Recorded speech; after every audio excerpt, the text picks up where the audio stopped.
నమస్తే. ఇన్నాళ్ళు నన్ను సపోర్ట్ చేస్తూ, ఎంకరేజ్ చేస్తూ మీ ప్రేమని నాకు అందిస్తున్న ప్రతి ఒక్కరికి కృతజ్ఞతలు. అలాగే ఈ వీడియో కూడా ఖచ్చితంగా మీకు ఉపయోగపడుతుంది. లైక్, షేర్ అండ్ సబ్స్క్రైబ్ చేసి మీ సపోర్ట్‌ని నాకు అందించండి. అలాగే ఈ వీడియో పట్ల మీకున్న అభిప్రాయాన్ని కామెంట్ సెక్షన్‌లో కామెంట్ చేసి తెలియజేయండి. ఇప్పుడు వీడియోని చూద్దాం. నమస్తే. Welcome to our channel. నేను కుప్పా పద్మిని. ప్రస్తుతంతో పాటు వేదిక ఆస్ట్రాలజర్ అవినాష్ దాస్ ఉన్నారు. మాట్లాడదాం. అవినాష్ గారు నమస్తే అండి. నమస్తే అండి. నమో నమః. అవినాష్ గారు నక్షత్రాల గురించి చెప్తూ ఉన్నారు మీరు. పునర్వసు నక్షత్రం దగ్గర ఉన్నాం. చాలా చాలా అంటే అందరికీ తెలిసినటువంటి విషయమే. శ్రీరామచంద్రమూర్తి యొక్క నక్షత్రం పునర్వసు నక్షత్రం. చాలా అద్భుతమైనటువంటి నక్షత్రం. అయితే మనం యాక్చువల్‌గా ఆర్డర్‌లో వెళ్తున్నప్పటికీ మధ్యలో ఒక 2 నక్షత్రాలు అటు ఇటు అయ్యాయి. అంటే ముందు ఆరుద్ర గురించి చాలా ముందే చెప్పేశారు మీరు. శివుడికి సంబంధించిన అవును. నక్షత్రం. అయితే ఈరోజు చాలా అంటే అంటే కోయిన్సిడెంట్ మృగశిర చెప్పిన వెంటనే ఇప్పుడు పునర్వసు గురించి మాట్లాడుకుంటున్నాం. కరెక్ట్. సీతారాములు ఎప్పటికీ కలిసే కరెక్ట్. ఉంటారు. ఇది ప్రూఫ్. అయ్యా ఇదొక ప్రూఫ్. కలిసే ఉండాలి కూడా. రైట్. మరి పునర్వసు నక్షత్ర జాతకులు ఎలా ఉంటారు? అంటే ఎట్లాంటి పరిహారాలు చేసుకోవాలంటే పునర్వసు నక్షత్రంలో పుట్టినంత మాత్రాన అందరికీ రామచంద్రమూర్తి క్వాలిటీస్ ఉండవు కదా. మరి ఎట్లాంటి పరిహారాలు వీళ్ళు చేసుకుంటూ ఉండాలి ఫర్ ద బెటర్ లైఫ్ అనేది ఒకసారి చెప్తారా? చెప్తామండి తప్పనిసరిగా. శ్రీరామ జయరామ జై జయరామ. పునర్వసు పునర్వసును డివైడ్ చేస్తే పునర్ ప్లస్ వసు. ఫస్ట్ పునర్ గురించి మాట్లాడతాను, తర్వాత వసు గురించి మాట్లాడతాను. పునర్ అంటే మళ్ళీ మళ్ళీ జరగడం, సెకండ్ అటెంప్ట్లో జరగడం. శ్రీరామచంద్రుడు గుడి అయోధ్యలో రెండోసారి సక్సెస్ అయింది, మొదటిసారి సక్సెస్ అవ్వలేదు. కాబట్టి వీళ్ళకి ఏదైనా రెండోసారి సక్సెస్ వస్తుంది, చాలా పెద్ద స్థాయిలో వస్తుంది. అయోధ్య చూశారు కదా, ఏ స్థాయిలో కట్టారు, కొన్ని వేల కోట్లు సంథింగ్. ఐడియా ఉంది కదా మీకు, పేరు కూడా ఎంత వచ్చింది ఆ గుడికి, మామూలు పేరు కాదు అసలు. ఇవాళ 22 జనవరి అంటే అందరికి ఇంపార్టెంట్, ఇప్పుడు అందరికీ గుర్తుంటుంది, ఇంకెప్పటికీ గుర్తుండిపోతుంది, ఎప్పటికీ గుర్తుండిపోతుంది. వచ్చిన తరాలకి ఎన్ని తరాలు వచ్చినా ఆ డేటే. So second attempt.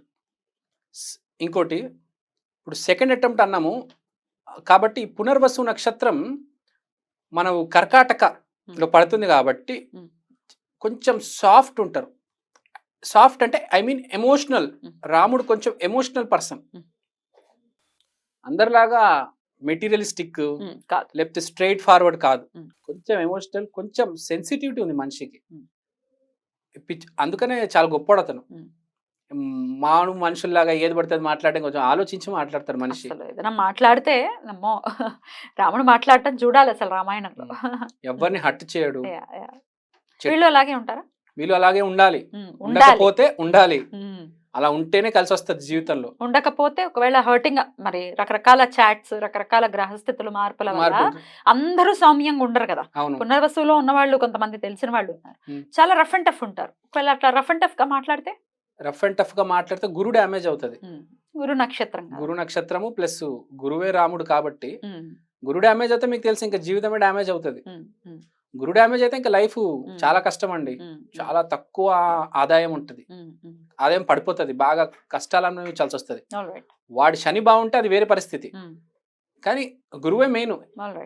సో ఈ నక్షత్రం గురించి చెప్పాలంటే రెండో అటెంప్ట్. ఇంకోటి ఏంటంటే వీళ్ళు పునర్వసు అన్నాం కాబట్టి, వసు అంటే వసతి, ఇల్లు.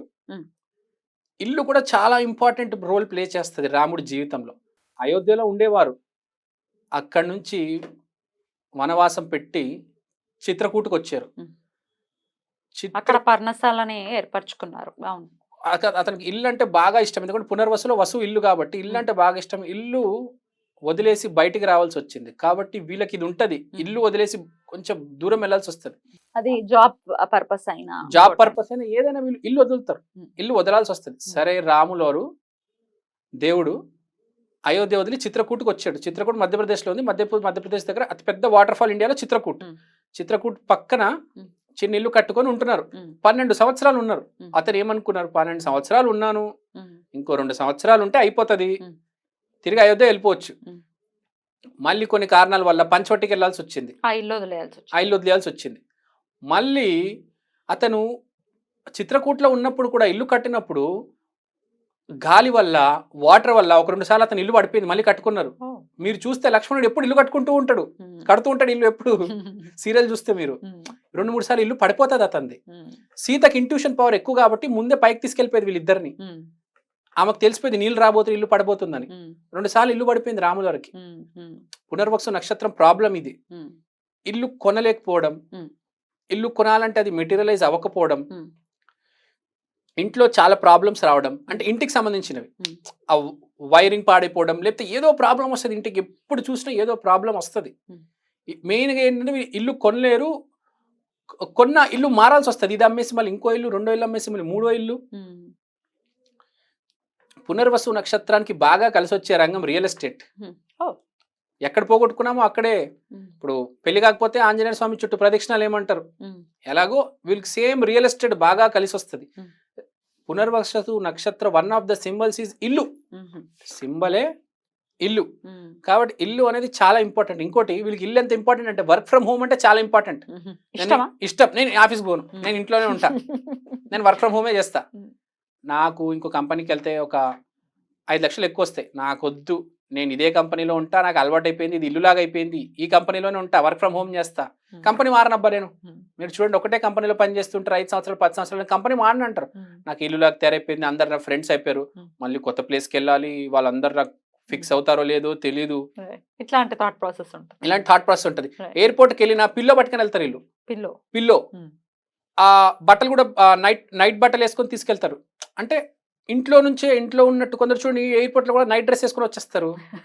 ఇంట్లో మన పిల్లో ఏదైతే ఉంటుందో ఆ పిల్లో పట్టుకొని వస్తారు. మీరు చూడండి జాన్వీ కపూర్ ఒక వీడియోలో నేను చూసాను, ఎయిర్పోర్ట్ ఆ పిల్లో పట్టుకొని వస్తూ ఉంటుంది.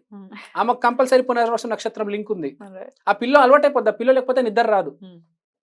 ఇల్లు చాలా ఇంపార్టెంట్. మనుషులు చాలా ఇష్టం, అసలు మనుషులను వదలలేరు. రాముడికి వాళ్ళ నాన్నగారు, రాముల వారికి సీతాదేవి, లక్ష్మణుడన్న, హనుమంతుడన్న చాలా ఇష్టం. మనిషి, ఇల్లు చాలా ఇంపార్టెంట్. ఇలాంటి వాళ్ళకి ఇంట్లో ఏదైనా పెట్టుకునే వ్యాపారం, ఇంటి ముందు కిరాణా షాప్ పెట్టుకోవడం, ఇంట్లోనే నర్సింగ్ క్లినిక్ పెట్టుకోవడం, ఇంటి బయట పెట్టుకుంటారు చాలా మంది. చూడండి వ్యాపారం, రోడ్డు మీద ఇల్లు ఉంటుంది, దాని ముందే షాప్ పెట్టేస్తారు. ఇలాంటి వాళ్ళు పునర్వసుకు బాగా లింక్ ఉంటారు.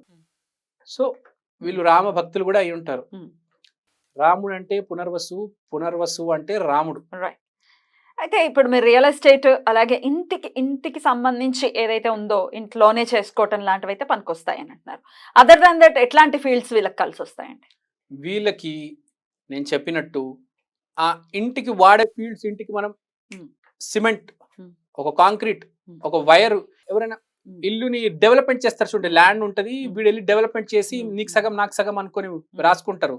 ఈ డెవలప్మెంట్ చేయడాలు, ఇంటిని పూర్తి చేయడం, ఇల్లు సగం లాగిపోయింది మాకు పూర్తి చేసి ఇవ్వండి, జస్ట్ వాటర్ వాష్ చేసి సిమెంట్ వేసి వదిలేసి వెళ్ళిపోయారు, మీరు కొంచెం ప్లాస్టరింగ్ వేసి మొత్తం ఫ్యాన్లు పెట్టించి బిగించి ఆ ఇంటీరియర్ డెకరేషన్, ఇంటీరియర్ డెకార్స్, ఇంటికి సంబంధించినవి ఏవైనా ఈ పునర్వసు నక్షత్రం బాగా కలిసి వస్తాయి. ఏ ఫీల్డ్ అయినా వెళ్తే, ఇంటికి సంబంధించిన ఏ ఫీల్డ్ అయినా బాగా వెళ్ళగలుగుతారు.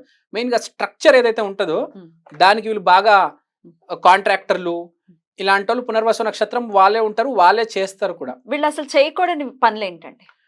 వీళ్ళు చేయకూడని పనులు ఏంటంటే, ఇప్పుడు ఫ్రాంక్ గా చెప్పాలంటే, ఇప్పుడు రాములవారు చేయకూడని పని ఏమైనా ఉందంటే వాళ్ళ ఇంట్లో వాళ్ళు మాటలు. ఇప్పుడు సీతాదేవి వదిలేసి రాముడు ఉండడు, కానీ ఒక్కనొక్క సమయంలో ఆ బంగారు జింక నాకు కావాలంటే అలా వెళ్ళిపోతాడు. అలా వీళ్ళు ఇంట్లో వాళ్ళని వదిలేసి వెళ్ళిపోకూడదు. వెళ్తే కొంచెం కష్టాలు పాలవుతారు. మీరు చూసారు రాముల వారు కష్టాలు పాలయ్యారు. ఇంట్లో వాళ్ళతో గొడవలు రావచ్చు, భార్యని బాగా చూసుకుని అయినా ఇంట్లో వాళ్ళతోనే ప్రాబ్లమ్స్ వస్తాయి.